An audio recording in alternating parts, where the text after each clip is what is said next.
Welcome into the Leadoff Spot on MLB Network Radio, now live simulcast on TV as well. Xavier Scruggs, Steve Phillips here with you this morning. So happy to have you on board with us. We're going to always kick off the 9 o'clock hour by taking you around the bases, hitting on the top stories of the day. So we started off with a grand slam, and that is yesterday the Yankees reintroducing Cody Bellinger to the media. Brian Cashman, Aaron Boone on board as well, and all of them poo-pooing the idea that they're just running it back. We have good players. It's a collection of really talented players. It's not the same roster. I would differ there. Some players at some point returning from the IL that are, important players. Garrett Cole being obviously one of them. But we added a lot of weapons at the deadline, all finding their proper slots maybe in how to be utilized and deployed, and also growing pains of competing in the New York arena, getting some exposure to postseason baseball, especially in the American League. I think all that will serve us well. So I disagree. It's the same team running it back. It's going to be some differences, and the competition is going to be different too. Our division's the best in baseball. But long story short, one series make or break is not going to define what we think our capabilities are. I've been openly willing to challenge anybody that we don't have a championship caliber roster and team, and it's our job to try to find ways to make it better along the way. That sound from Brian Cashman right there in his virtual press conference from yesterday. And Steve, he can say all that, but they running it back. You not fooling me. You running it back. All those dudes, except for maybe one or two, had a Yankees uniform last year. And I don't think he should stray away from being confident in that. And I think that's what we heard in his voice is, hey, we have some guys that have come from last year, right? Some guys that weren't there for a full season. Obviously, you have some guys coming back from injury, most notable Garrett Cole. But I think when you think about the roster construction and having the same best offense from last year, maybe having some more arsenal in that rotation and having some more stability in that bullpen, knowing that you have David Bednar for a full season, the same thing going for Fernando Cruz coming back. Remember, he was injured for some time last year. Duvall being a part of this thing for a full 162. I think, yes, you're running it back, but in a different way as far as how the pieces are constructed. And I think I'd agree that this is a team that will compete for a World Series with the roster that they have right now. Yeah, so I can understand your point of running it back, that it's much the same, but I also understand Brian Cashman's perspective that it's not the same, and that Garrett Cole will pitch for the Yankees this year. We didn't pitch for them at all last year. Carlos Rodon had an oil change in his elbow at the end of the season, and he's going to come back, at some point in mid-April and be stronger and healthier than he was. And he had a really good season last year. Luis Gil's a full year removed from Tommy John surgery. He's going to be better this year and more consistent this year. Clark Schmidt will be back at some point this season, coming back from Tommy John surgery. He'll be better this year. Now, Camilo Duvall and David Bednar were got a full season of them. And they were guys picked up at the trade deadline last year. Now, he didn't mention the loss of Devin Williams and Luke Weaver, which is not insignificant to the depth of that bullpen that they had for the last couple of months of the season. But you got a full season of, hopefully, Giancarlo Stanton. Remember, he missed the first half of the year last year. We weren't even sure he was going to play at all with tennis elbow. Now, I didn't know he was an ambidextrous tennis player. We had tennis elbow on both elbows, but what we were told was that it really stemmed from using the torpedo bat at the end of the 2024 season that lingered into the offseason into 2025. And it really ultimately never went away completely. It got better, but he was able to play through it. They got Ryan McMahon at the trade deadline. They were better defensively, and they got a full season of better defense right now. Can he swing the bat? And so, and you've got Dominguez as well as Spencer Jones coming back. And, you got the potential of impact from young players. And for Dominguez, a season of growth. Didn't get all the playing time, but a chance to grow up a little bit. So I could see some of the differences, through the similarities of the same players. And we talked earlier about potential breakout candidates, X. And we both identified Ben Rice as potentially being one of those guys. No, definitely. And I think we've seen him grow as a player. I think me as someone that evaluates swings and what the guys doing at the plate and how much they've matured. I think that's something where we've seen Ben Rice is just touching the surface of what he's capable of doing, especially from a power standpoint. And I think, with no Goldschmidt in this equation, I think you find him even more comfortable knowing he'll get those at bats playing first base. And there may not be much of a question whether or not he needs to catch some games behind the plate. I think that helps a player like Ben Rice. But I will also say this about expectations, because when it comes to Yankees, we all have expectations. Fans of the Yankees have certain expectations. And I think what we've seen them do in the past that they're not doing this year is bring in that trade for a Cody Bellinger, right? Bring in that trade for a Jazz Chisholm. We've seen them go and sign the big name free agent like the Max Fried in the past. We've seen Soto impact this team. I think we're not seeing that going into this spring. And I think everybody's kind of like, wait a minute, where's that one big piece that we've seen over the past 3-4 years come into the equation? We haven't had that this offseason. So I think that's where everybody's like, all right, it does feel like we running it back, and we'll find out if that's a good thing or not. Yeah, so I also didn't mention a full season of Cam Schlittler now and what a difference he'll make in that rotation. I mean, you think about the rotation with Max Fried, Schlittler, Will Warren, who we just visited with for the last hour. Man, is he a really nice young man and had a really good season and learned a lot last year. They picked up Ryan Weathers in a trade from the Marlins that, is getting a lot of hype. Now, I like Ryan Weathers. He's got a really good arm. He's had, some injuries in his career. But, I mean, nobody was hyping him when he was with the Marlins, but now he's with the Yankees, and it's like he is going to be, a step forward guy, potential Cy Young candidate, yet he wasn't mentioned. So, I mean, I think he's got a chance to be a factor for them. I think he has good stuff, and I think that they could really work him in and be a factor. But add him into the rotation with Luis Gil, with Rodon, and then Garrett Cole coming back and Clark Schmidt coming back. I mean, that's a lot of depth when it comes to starting pitching. Ryan Yarborough coming back again, a guy that could start or relieve and protect them some. Paul Blackburn, the same kind of pitcher, guy that could start and transition to the bullpen. So I like the pitching a lot. And they led all of baseball in runs scored last year. They led in home runs. We saw the numbers earlier on MLB Network on the TV side that, in just about every offensive category, they were at the top. And so Brian Cashman said, I challenge anybody who doesn't think that we have a championship caliber roster. And remember, they tied the Blue Jays for the best record in the American League. They were the wild card team because the Blue Jays had edged them out by a game.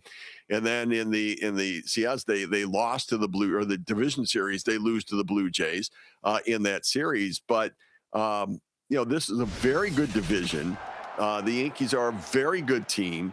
And I could understand why Brian Cashman and Aaron Boone look at their roster and think they have a championship caliber roster. Aaron Boone was still disappointed at the winter meetings when we saw him. Like, I was worried that he's going to have to shake off 2025 and get ready for 26 because he really thought that was their year, that was the better team that they've had in recent time. And so they are a championship caliber roster, I think. And yet it doesn't mean you're not promised anything with that because it is a really tough division. Well, I think the difference this year, Steve, and correct me if I'm wrong, but if you go and look at who we saw in the World Series last year in the Dodgers and Toronto, those two teams represented like real depth in their roster, in their 40-man roster, right? I think one of the question marks throughout the course of the season for the Yankees was, do we have enough depth? Do we have the answers when it comes to guys that need to come and step up? And I think what you saw last year was, or what you're seeing going into this year is, okay, depth doesn't seem to be the question at this point. And when you have all of those pieces together, when it comes from guys that you mentioned, Ben Rice showing that he's a capable everyday major league player, Trent Grisham turning the corner and becoming a real productive offensive center fielder. When I think about Jazz Chisholm and the way that he's turned himself into maybe a 30-30 consistent player now with the Yankees.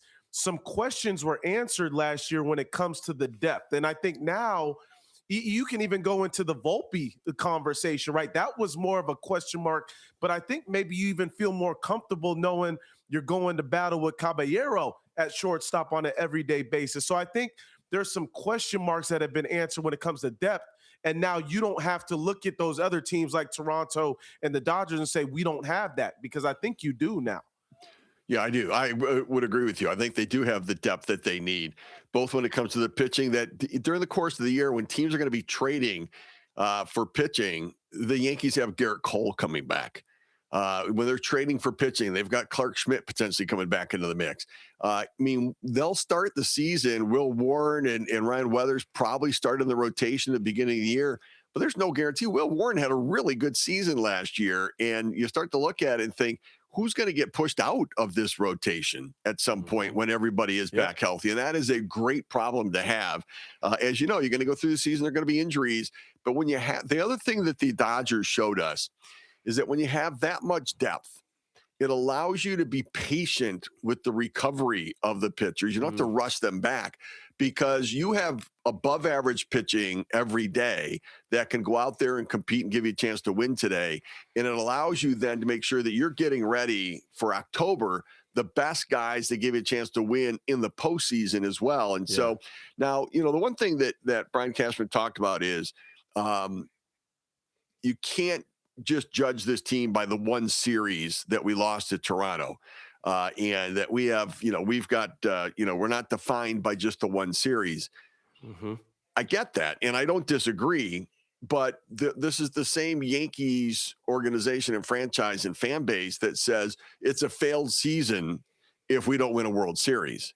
And so which one is it? Are we going to say it was a failed season, or are we not going to judge it by the loss to the Blue Jays? Because if he had won that series, or if he had played them again, it might have been different. You don't get it both ways, right? I mean, either it's a failed year and yes, we didn't get it done, or we're running back the same team. And so how, can we, and people who say that will say, well, then if it was a failed season and you're running back the same team, then what makes you think it's going to be better? So I understand a lot of it's semantics. I understand that from year to year, one team that's the best team doesn't always win. It's the team that played the best in that series that wins. But you can't have it both ways, where it's a failed season and yet you can't just focus on the one failure. Yeah, no, I think because of the expectations we have for the Yankees, I would consider it a failed season when they don't. Like, and I think looking at the roster, you can say that about this team. If it was a roster that was not as good as this one, didn't have a first top offense in every single category, I would say, okay, no, we don't have to say this team needs to go to the World Series or win a World Series. But I think they do as constructed. And I would even go as far to say it may be a failure for this team if they don't go after someone like Tarek Skubal. Because what we've seen from Brian Cashman is his ability to make those big trades that I mentioned a little earlier. And I think Tarek Skubal has to be someone that's on their radar. I wouldn't be surprised if we ended up seeing George Lombard Jr. or even Spencer Jones, a Tiger, at some point during the season, because of how this team is already built. And you add one more piece to that rotation, then you're talking about an unbeatable rotation, Steve. And I think that's where I'm looking at right now. The roster's fine right now. But once it comes down to trade deadline time going into looking how we can make this team better in September, October, and November, Tarek Skubal's that answer. Yeah, and it's interesting, right? So the Yankees, Brian Cashman did not push his prospects into the center of the table for Freddie Peralta. He didn't do that. And so, and it may be that he's waiting for the Skubal situation to resolve itself and get in then. One of the things that worries me a little bit for our new friend Will Warren is that if there is a Skubal trade and they wanted to put a Lombard or a Spencer Jones or Dominguez or somebody in and replace Skubal for Detroit with a starting pitcher, Will Warren might be that guy. You get multiple years of control, a very more than serviceable pitcher, and you might land Tarek Skubal coming back in return. And so it's an excellent point by you that at some point they could be in on that. And they've got the depth in the rotation with major league ready pitching to be able to put somebody in that deal. so that Detroit gets a pitcher back and give them a major league ready big bat. And man, they could use a big bat. I mean, that's a really good, I mean, that would not be a bad trade to consider from the Yankees. Is Will Warren leading the way. The other thing is that you talk about depth, the Yankees do have really a good farm system, and a lot of their top prospects are pitchers that are now at the AA, AAA level who could impact the team and either be trade chips or replace the major league pitcher that you're trading if you need to do that to get the player that you want. So, but as it stands right now, and look, it's we know there's still some good players out there. We know who the Blue Jays are. They've added Dylan Cease into the mix there. They added Akamoto into the mix there. And so you think about, who they are right now. Cody Pont's part of the equation. Then you think about the Red Sox with Sonny Gray, Oviedo in the rotation there. They could probably still move to get an infielder, whether it's a Brendan Donovan or an Eugenio Suarez, but the depth of young talent that they have with the depth of pitching that they have. Then you think about the Orioles. If the Orioles get Framber Valdez to go along with Zac Eflin, to go along with Kyle Bradish, to go along with that depth, and they added Pete Alonso and Taylor Ward into the mix, how do you, if today you were asked to have to do this. I knew you was about to do this. Yeah. Tell me 1 through 5, how are you ranking the AL East right now? What is your prediction in this division right now? You can change your mind later, but what's your prediction right now? Well, as long as you give me yours, I'll give you mine at this moment. Sure. You go first. Excuse me. I will not disrespect Toronto.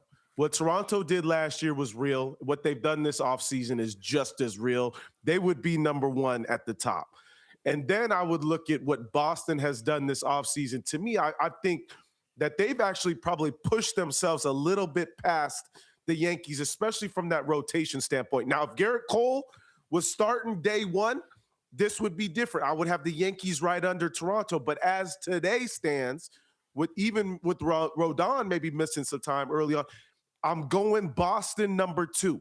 Then I'm going Yankees. And then what the Orioles have done has still kept them underneath the Yankees at number 4. The Rays have done some work too, but they would be number 5. Yeah. So one of the things that didn't throw into the mix is the Ranger Suarez signing as well for the Red Sox. Yes. Along with Sonny Gray, with Oviedo, and the depth they built there, and with the young guys that they have. Patrick Sandoval's coming back. Like, he's an afterthought for the Red Sox. I loved him when he was with the Angels and thought there's some real upside there. Had surgery, rehabbed with the Red Sox. Now he's in the mix in that rotation. Peyton Tolley, Connolly Early, all as part of that as well. And then you've got Whitlock and Chapman in the bullpen, and is sort of that dynamic duo at the end of the game. So, all right. So I'm going to go Blue Jays 1, Red Sox 2, Yankees 3, Orioles 4, and Rays 5. And I think there's a real chance that all 5 teams could be at 500 or better this year. Mm-hmm. The Rays have McClanahan coming back into the rotation right now. Right. And yes, they traded away Brandon Lau, but they've got depth, they've got prospects, they've got, Jonathan Aranda, I thought really took a big step forward last year. You got Yandy Diaz back healthy again, and Ryan Pepio in that rotation too. Like, I do not be surprised if the Rays really compete deep into the season. I think in the end they'll get worn down a little bit, but I think this division is the best in all of baseball. I agree with Brian Cashman on that. Too.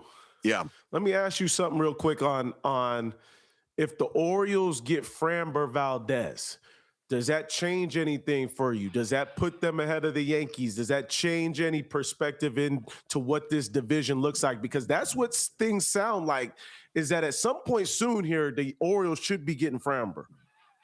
I don't think it changes anything for me, but I think what it does is it brings it really compacts the division. Because in any given day, any one of these teams can beat each other, and who and how they're going to separate themselves is a question. Because I think that when you look at the rotation right now, you got Kyle Bradish, Trevor Rogers, Shane Baz, Zach Eflin, you throw Framber in there, that's a legit 1 through 5. And oh, by the way, the depth that you have with Cade Povich, you've got Dean Kramer there still, Brandon Young, Tyler Wells, you've got a lot of options. Helsley at the end of the game worries me a little bit still. I need to see that improvement and adjustment made after he got whacked around a little bit. So I would probably still give the edge to the Blue Jays, Red Sox, and Yankees. But boy, if they get Framber in Baltimore, then that is a four-headed monster with a sleeping giant in the Rays behind them in that division. The thing that worries me, though, is for that division is they could really beat each other up. If there's so much parity in that division where nobody sort of dominates one of the other teams, then they're all going to beat each other up, and it may compromise their ability to earn a wild card spot because they will be black and blue from beating each other up. Well, I think, too, that's where the closer situation for all these teams, as you mentioned, Helsley with the Orioles, we saw him have his bumps and bruises after leaving the Cardinals. The same thing goes for what we've seen with Jeff Hoffman with the Toronto Blue Jays. We've seen it with Bednar, even during sometimes with the Yankees. Overall numbers look good. And then don't forget Chapman. He's getting older. He was maybe the best last year, but Chapman is on the older side of things. So it's interesting what those closers look like going in the AL West. Chapman is the thing about him. And I remember we did the top 100 show, and he's in the top 100 players. His velocity for his fastball in 2025, average fastball, was the same as it was when he broke in 2010 and 11. Doesn't make sense. He's 37 and his fastball is exactly the same. I mean, his thighs, his bottom half is ginormous, man. That dude is, he's a beast. So I expect more of the same from him this year there. Plus Whitlock's a great potential backup guy if they need somebody to spell him to close games. So interesting conversation for sure. And the Bellinger deal coming back. One thing Brian Cashman did acknowledge, he called Scott Boras a titan to negotiate with, and that they needed Randy Levine and Hal Steinbrenner and Brian Cashman to make that deal, but they were able to get it done with Cody Bellinger and run it back one more time. All right, so we'll talk about the other New York team coming up next, and are the Mets done, or is there room for another big deal? We'll talk about it next in the Leadoff Spot on MLB Network Radio and live on TV.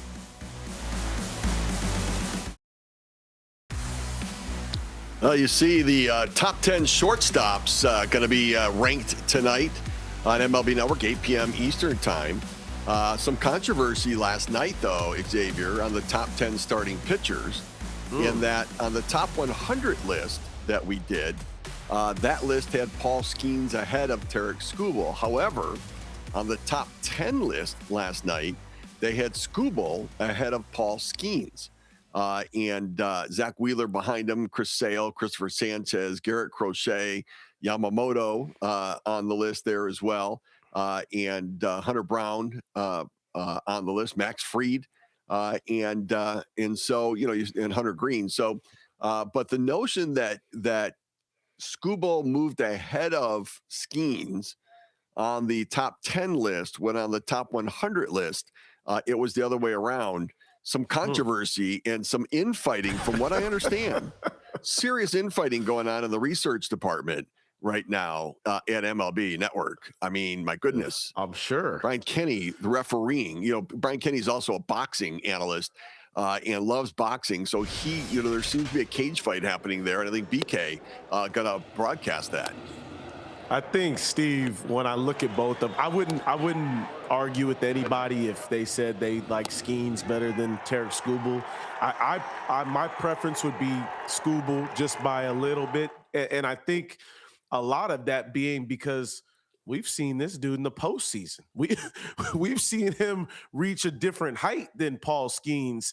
And that's no knock to Skeens. That's more of a knock to the Pirates. But I think we look at pitchers differently on how they perform in the postseason. The same goes for offensive players too, but I would give him the edge because we've seen him be a dog over the past two postseasons. Yeah, although he didn't have a great game against Seattle down the stretch. One game. Come on.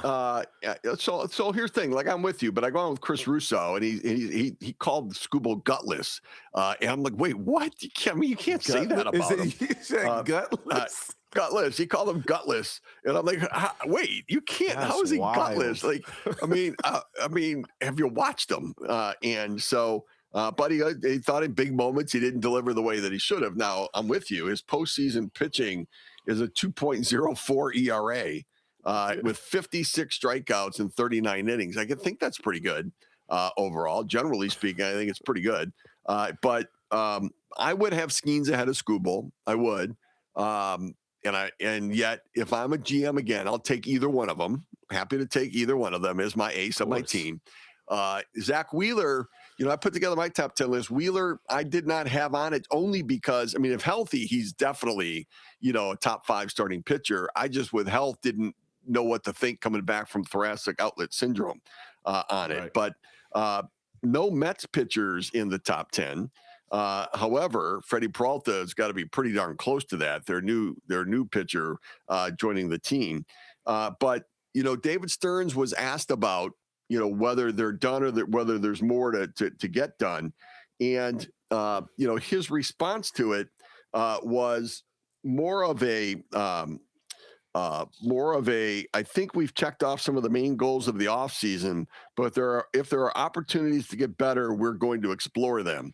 Now, in GM speak, for me, that means that Bo Bichette and Jorge Polanco, Luis Robert Jr., Marcus Semien, Tobias Myers, Freddie Peralta, Luke Weaver, and Devin Williams are the bulk of the work that we were going to get done, and that there's probably not another big move coming our way, which might discount any notion of Framber Valdez being a Met or Zac Gallen being a Met.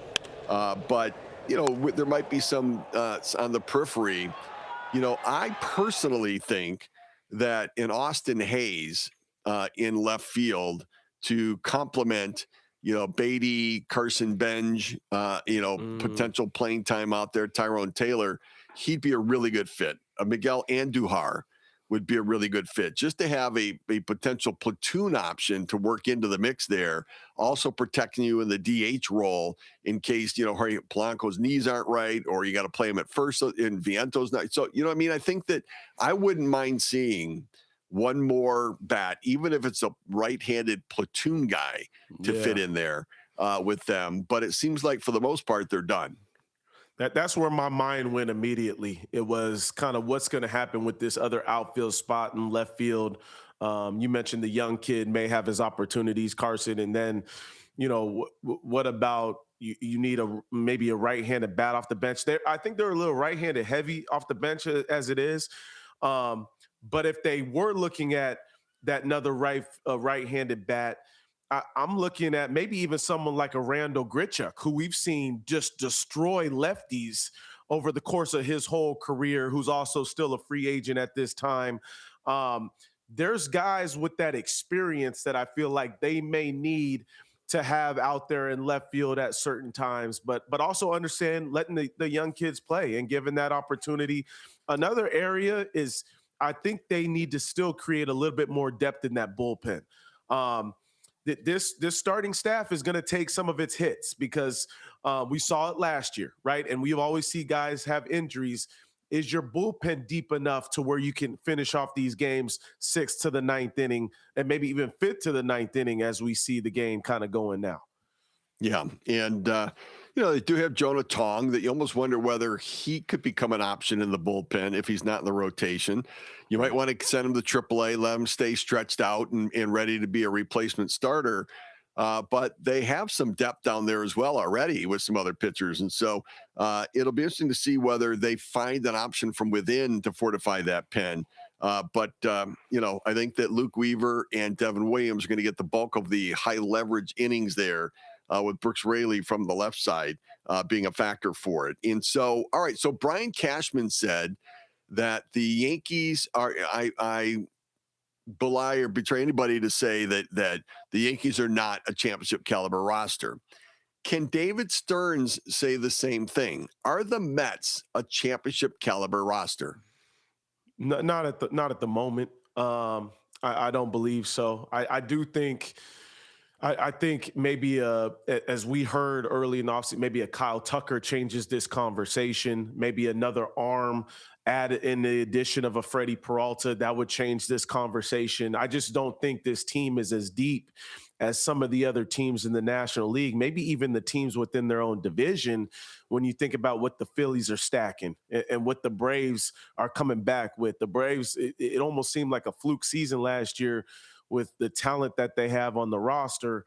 No, I don't think at this moment, especially what we've seen with the Dodgers and some of these other National League West teams too. So I just not at the moment, Steve. If you ask me, deadline they went out and got another arm at the top of this rotation, then answer might be different. But I don't think so at the moment. What do you think?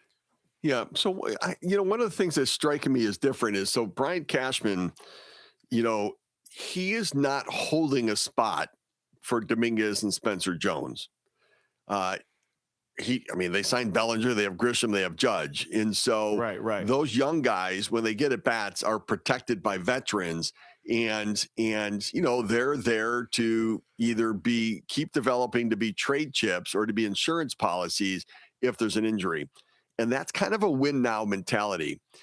David Stearns wants to create opportunities for young players to get at bats and to grow and develop at the major league level. That is a smaller market mentality. The Dodgers, Andy Pages got at bats last year, but they had options of Miguel Rojas to play second, Edman to take that spot in center field, and he got more at bats because of Edman's ankle injury than he might have would have otherwise. And I think that the big market win now teams, they don't necessarily hold places for the young guys to come in. The young guys develop behind veteran players until they're a year or two into it to where they might be able to take on the role themselves. And it still goes into a little bit for David Stearns, his reluctance to give more than a 3-year deal to a starting pitcher, the desire to want to leave spots open for young guys to perform. And I get it, and that's what you had to do in Milwaukee. But in New York, if that fails, like if the young guy struggles, and they all do, many do, like we're spoiled a little bit by young guys who come up and they're great right out of the gate. But if Carson Benj isn't, if Brett Beatty doesn't cover ground in the outfield because he's a second baseman and a third baseman and a first baseman, then where do you go? And so like I would go and I would have gotten another outfielder, or in the meantime, get an Austin Hayes who's, better against left-handed pitching, but still could be an everyday guy. Let Benj get some at-bats there, but let him be protected by another guy, not Brett Beatty, who you're again taking a square peg, pounding it into a round hole when you said you wanted to be better defensively. And so I just see a difference in the mentality and the way that Andrew Friedman, Brian Cashman run the teams and the way David Stearns is in New York. Well, Steve, let me push back a little bit because I think for the Yankees, it was a similar situation with Ben Rice. You needed the young dude to perform because you had the backup plan was Goldie and you had Ben Rice performing. I think we've seen, but he was protected because you had Goldie. Yeah, but I don't know how much of that is true protection with the years that Goldie had previous to that. So I think you were kind of counting on Ben Rice. I think you were counting on Anthony Volpe to be something more than he had been last year. I think the same thing goes for Austin Wells with him coming off of a good rookie season. I think a lot of those guys were in a similar boat. If you didn't have Cam Schlittler do what he did and Will Warren do what he did as two guys that hadn't had full seasons in the major league. I think there's some similarities though. When I know what you're saying is you felt like the Yankees were a little bit deeper in that sense, and that makes sense. But I think the Yankees still were counting on young players to perform. Yeah, but I guess what I'm saying is a rookie. So Dominguez last year was protected because they had Grisham and Bellinger and Judge. And so you could put him out there, see how he'd go, take him. If matchup didn't match up right, you could take him out, put in Grisham, and then Grisham performed and sort of pushed Dominguez to a minor league deal. I just want a veteran outfielder of some repute to be able to be there for Carson Benj in the outfield. Let Benj be the guy that plays some center, plays some right, gives you a spell here, moves a guy there. You can DH Soto for a day. Let him be the guy that moves around and blends into it instead of saying, okay, go kid, you do it. And then if he doesn't, then where do you go? Like, where do you go? You go to Brett Beatty? I mean, we don't even know if he can play the outfield right now. And so it's one that's interesting, and it's just a different approach of going about it. It may work out fine, but I always like the idea of protecting the young player with an experienced guy to grow into the playing time, especially in a win now mode in mentality overall. But the Mets still looking at the periphery, and Miguel Andujar or a Austin Hayes or a guy like that might be an interesting player to try to bring in and see what they can do. And so we'll see whether they go there or not. All right. The free agent market for Zac Gallen has been a bit of a mystery. We hear a lot about Framber Valdez and teams interested there. And then, oh yeah, there's Zac Gallen. He's the other guy remaining who has draft pick compensation attached to him. Both Framber and Zac Gallen do. What is that market looking like? We'll talk about it next. Leadoff Spot, MLB Network Radio, and live on TV.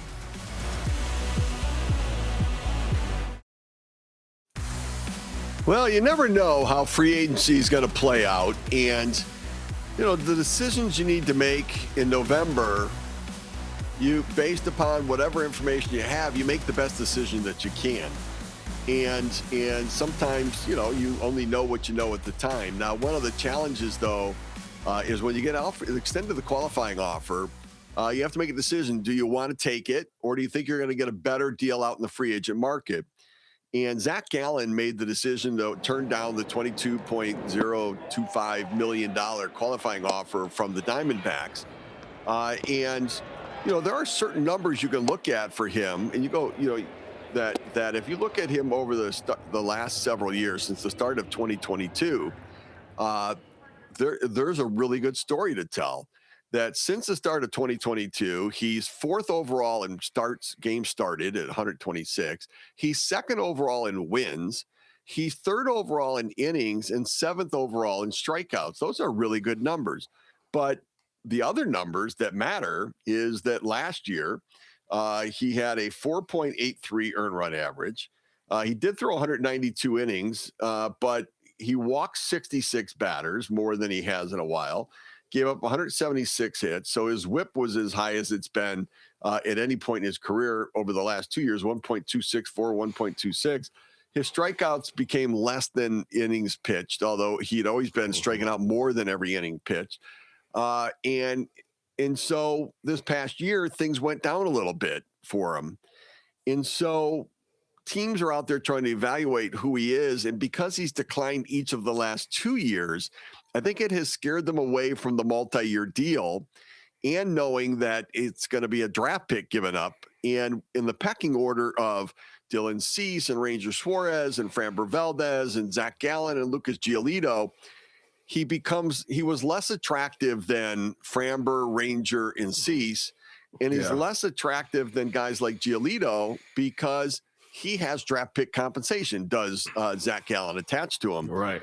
And so his market's been affected by it. And so right now it's hard to know who really is in on Zac Gallen at this stage. Well, Steve, where does all the money go? All the money goes to the strikeout pitchers. And unfortunately for Zac Gallen, the strikeout numbers have consistently went down over the past couple of years.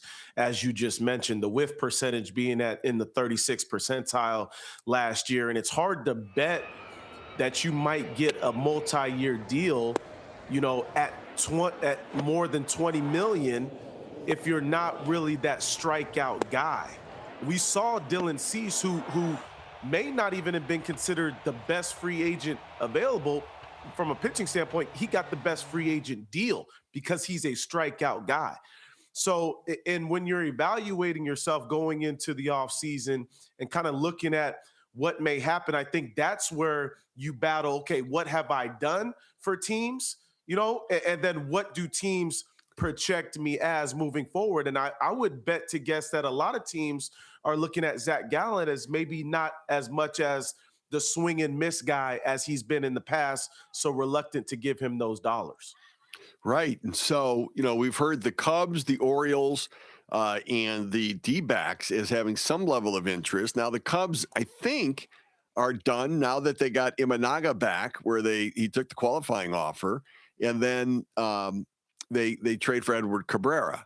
So I think with Justin Steele coming back into the mix, with Matthew Boyd, with Jamison Tyone, and with the young starter. From last year, that Horton, they're kind of taken care of there. The Orioles, I think, are in on Framber, and maybe Zac Gallen is the fallback, but I don't know who else is in on Framber right now other than the Orioles, which is why I think that the deal's not done, because Framber doesn't really have anybody else to negotiate to sort of pair up against the Orioles in a negotiation, and they've got depth. And so they don't have room for Gallen and for Framber. And I think they believe they're going to get Framber when it's all said and done. And so it leaves Arizona. The problem in Arizona is they don't have a lot of money left, because they gave Merrill Kelly $20 million a year to bring him back. And I would assume that Gallen, at the very least, would want to at least duplicate the qualifying offer that he rejected. And you talk about a loss of an offseason. If you go back to Arizona and you end up having to take less than what the qualifying offer was on a one-year pillow deal, that was bad agenting and advising for him. Right. And again, you only know what you know in early November, but it did not go well for him at all. Well, I mean, I think also looking at what was available from a free agent pitcher standpoint, right? Like it wasn't a deep roster in starting free agents. So it kind of also, I can also understand that argument. Okay, maybe Zac Gallen is a guy where a lot of teams are looking to win, could be involved in on him. A team I didn't hear if you mentioned, the Braves seem like a team that still could possibly be looking for another arm to create more depth in that rotation. But the only thing about them is you don't often see them give up that draft pick compensation too. So that's another tough thing when you look at some of the teams that are still looking to win that may go after a Zac Gallen. That's a big piece in it. Yeah, especially with Lucas Giolito out there, where you can get him. And honestly, I might think I might get more out of Giolito this year than I will Gallen. It's interesting. Gallen, by the way, represented by Scott Boras. And so, where Scott's done a great job and referenced as a Titan by Brian Cashman with many of the clients, I think they may have misread this market a little bit for Zac Gallen. All right, we'll come back. We'll mop it up next. Couple trades happening yesterday. Leadoff Spot, MLB Network Radio, and live on TV.